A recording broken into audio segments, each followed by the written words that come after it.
Offend करने से यीशु मसीह को यह अच्छा लगा कि वो परमेश्वर के प्रेजेंस में चले जाएं, अपने मोती सूरों के आगे पवित्र वस्त्र में कुत्तों को मत। लेकिन ये बुद्धि कैसे काम करती है? जब आप परमेश्वर का भय मानना लिखा उस बुद्धि का मूल है। और वो किसको प्राप्त करती हैं? ज्ञान को। कौन सा ज्ञान? जो हेवनली है, हेवनली ज्ञान। कि आने वाले समय में लोग टीवी पर देखेंगे, हजारों लोग, आज 1000 लाखों लोग ब्रांचेस में बैठे हुए हैं, टीवी पे देख रहे हैं। ज्ञान कहां से आया था? ये ज्ञान, ये टेक्नोलॉजी वाला ज्ञान नहीं था, कि उस समय टेक्नोलॉजी थी नहीं ऐसी जब मैं ये प्रोफेटिक वर्ड दे रहा था लोगों को। इंटरनेट नहीं था लोगों के पास, टेक्नोलॉजी छोड़ो। जब परमेश्वर आपको ज्ञान देता है, वो ज्ञान कौन सा होता है? वो आपके परिवार के लिए होता है, आपके हस्बैंड के लिए होता है, आपके बच्चों के लिए होता है, आपके बिजनेस के लिए होता है, आपकी जॉब के लिए होता है, आपके पार्टनर को कैसे चुनना है, वो ज्ञान परमेश्वर हेवनली आपको देता है। आज कितने हजारों क्रिश्चियंस हैं जो रॉन्ग मैरिजेस में फंसे हुए हैं, क्योंकि ज्ञान नहीं था। कौन सा वाला? हेवनली। जब चुनने का समय आया मालूम नहीं था, जिनकी सुननी चाहिए थी उनकी सुनी नहीं, और खुद परमेश्वर से कोई संबंध था नहीं, क्योंकि परमेश्वर ने कहा मैं जो बुद्धि हूं, बाइबल कहती है चांदी और सोने और कुंदन से भी अधिक मूल्य किसका है? बुद्धि का। उसने कहा सोने की इच्छा मत रखो, चांदी की इच्छा मत रखो, बुद्धि की इच्छा रखो, वो सोना और चांदी भी आ जाएगा। हालेलुया।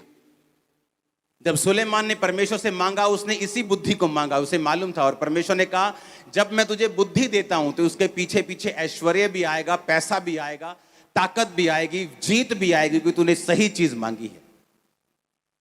और कैसे आएगी ये बुद्धि? उसने कहा यहोवा का भय मानना बुद्धि की शुरुआत और बुद्धि का मूल है। मैं जो बुद्धि हूं किसमें वास करती हूं? चतुराई में, और ज्ञान और विवेक को प्राप्त करती हूं।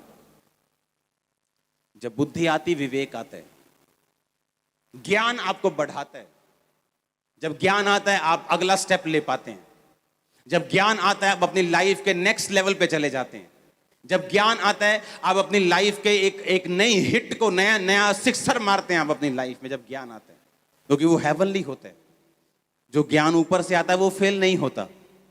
आप नीचे के ज्ञान से कोई बिजनेस खोल सकते हो कि इस इलाके में ये बिजनेस चल सकता है, और वो चल भी सकता है, लेकिन जो ज्ञान, और फेल भी हो सकता है, लेकिन जो ज्ञान ऊपर से आएगा वो कभी फेल नहीं होगा।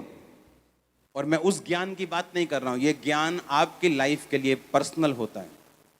ये बाइबल के शब्दों का ज्ञान मैं बात नहीं कर रहा हूं। आपकी लाइफ में आपको क्या चाहिए और वो कैसे होगा, आपके बिजनेस में आपको क्या करना है, पर्सनल लाइफ में क्या करना है, मैं उस ज्ञान की बात कर रहा हूं। आप मेरी बात समझ रहे कि नहीं? उसने कहा जब बुद्धि तुम्हारे अंदर आएगी, जब यहोवा का भय तुम्हारे अंदर आ जाएगा, जब परमेश्वर का भय तुम्हें आ जाएगा कि मुझे ये काम नहीं करना, मुझे यहोवा का भय, मुझे व्यभिचार नहीं करना, मुझे ये काम नहीं करना, मुझे नशे में नहीं घुसना है, मुझे मूर्ति पूजा में नहीं घुसना है, मुझे ये काम नहीं करना, मैं यहोवा का भय मानता हूं, तो परमेश्वर ने कहा बुद्धि की शुरुआत तुम में हो जाएगी। और बुद्धि चतुराई में वास करती है। जब बुद्धि तुम में वास कर जाएगी तो तुम ज्ञान को और विवेक को क्या करोगे? प्राप्त करोगे। और वो ज्ञान कौन सा होगा? वो तुम्हारे लिए होगा, वो एक रेमा वचन होगा। वो ज्ञान तुम्हारे लिए एक पर्सनल गाइडेंस होगी जो परमेश्वर तुम्हारे परिवार के लिए तुम्हें देगा।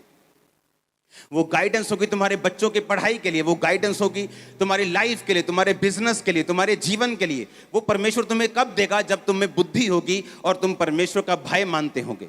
तो उसने कहा जो मैं जो बुद्धि हूं चतुराई में वास करती हूं। फिर तुम्हें बुद्धि लेने के बाद चतुर होना होगा। आमीन। तुम ऐसा नहीं कहते मुझे मालूम नहीं था, मैं उधर चला गया, मेरे साथ ये हो गया। नो नो नो, तुमको पहले सोचना है बुद्धि चतुराई में क्या करती है? रहती है। आमीन। और फिर कहती है मैं ज्ञान और विवेक को प्राप्त करती हूं। जब आपके अंदर बुद्धि होती है वो ज्ञान प्राप्त करती है। वो ज्ञान जो हेवन से आता है, वो ज्ञान जिसके सामने फिर लोग घुटने टेकते हैं कि सचमुच परमेश्वर तुम्हारे बीच में है। वो ज्ञान जो प्रोफेटिकली आपकी लाइफ में आता है, वो ज्ञान जो परमेश्वर धीरे से आपके दिल में कई बार बात करता है, अगर आप एक विश्वासी हैं, वो आपके कानों में चाहे बात ना करे, लेकिन वो ज्ञान, वो आइडियाज आपके हार्ट में आने शुरू होंगे। वो आपके घर के विषय में हो सकते हैं, आपके घर के रिपेयर के विषय में हो सकते हैं। छोटी छोटी चीजें परमेश्वर आपकी लाइफ में कैसे इंप्रूव करेगा जब आप परमेश्वर के साथ चलेंगे, आप देखना। और उसने कहा मैं विवेक को प्राप्त करती हूं। विवेक एक कॉन्शियस ज्ञान से आपको बरकत मिलती है, विवेक से बरकत संभलती।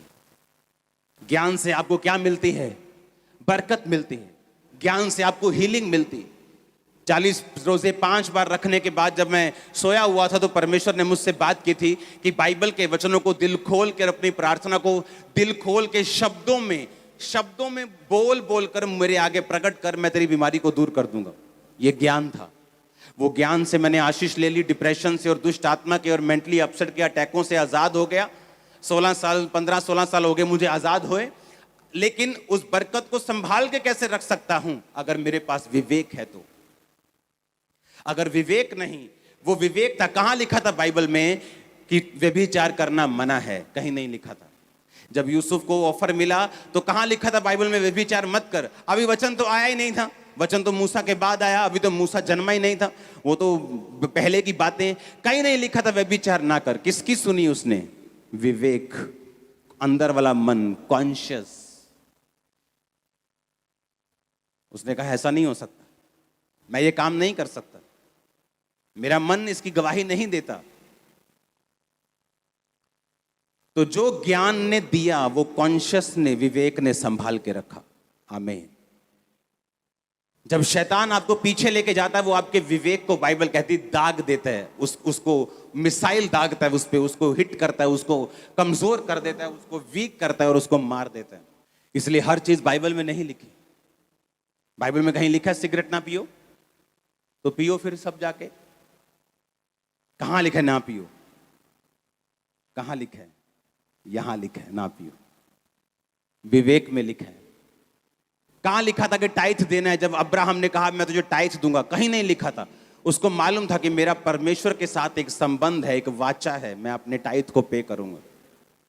जब लोग इसको नए नियम से, पुराने नियम से प्रीच करने की कोशिश करते हैं, वो अपनी डॉक्ट्रिन्स को रैंडमली चेंज करते रहते। देना चाहिए, कोई कहता नहीं देना चाहिए, क्योंकि ये प्रीचिंग नहीं, ये एक टीचिंग नहीं, ये डॉक्ट्रिन नहीं, ये एक वाचा है परमेश्वर के साथ। मैं प्यार करता हूं तो मैं प्रभु को दूंगा।